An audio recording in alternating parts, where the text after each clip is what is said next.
Hello, everyone, and welcome back to The Talk, where we take short stories and dig into the big idea hidden inside them. I'm your host, Jolie Hurd, speaking to you from Houston, Texas, and today's episode was recorded on April 20th, 2026. In this episode, we've dived into Raymond Carver, Little Things, a story that proves you don't need many pages to deliver a punch. My goal today is to walk you through my strategy for explaining the story, how I arrived at my thesis, and the evidence I'll use to support it. By the end, you'll see how a tiny story can reveal huge truth in human relationships.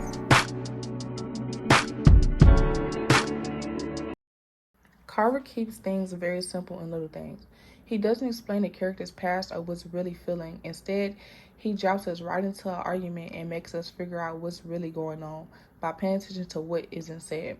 The meaning comes from the hints, the silence, and the small details. My strategy was to focus on three things. 1, the physical action of the character. 2, the symbolic object, especially the baby. And 3, the tone and atmosphere would shift from tense to chaotic. By tracking these elements, I started to see a pattern. The story isn't just about a couple fighting, it's about how selfishness and emotional disconnection can destroy the most valuable things in our life. After analyzing the story's structure and symbolism, I arrived at this thesis, which is, in Little Things, Carver used the baby as a symbol of the couple's breaking relationship, revealed how their struggle for connection leads to emotional and physical harm. I reached this thesis by noticing how the baby becomes the center of the conflict.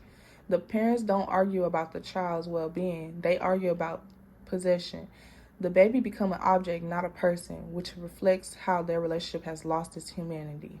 To support my thesis, I used a few key moments from the story, which are the melting snow in the beginning. It sets a gloomy depression mood that matches the couple's situation. Then I also found the parents' physical pulling on the baby. This shows how their fighting become more than a power than love. Then I seen their short, cold dialogue. They don't communicate at all. Their words are sharp and emotionless. They don't care for nothing. Then I seen the unclear ending. Carver doesn't tell us what happened to the baby, which means the moment even more disturbing. It shows how the innocent things the baby get hurt when adults can't work things together, which is so unadult-like, if you ask me.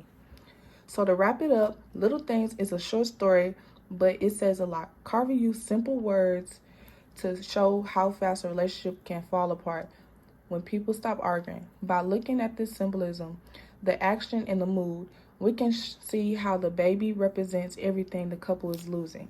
Thanks for listening to The Talk. This is Jolie, and I hope this helped you understand the story a little better. Peace, y'all.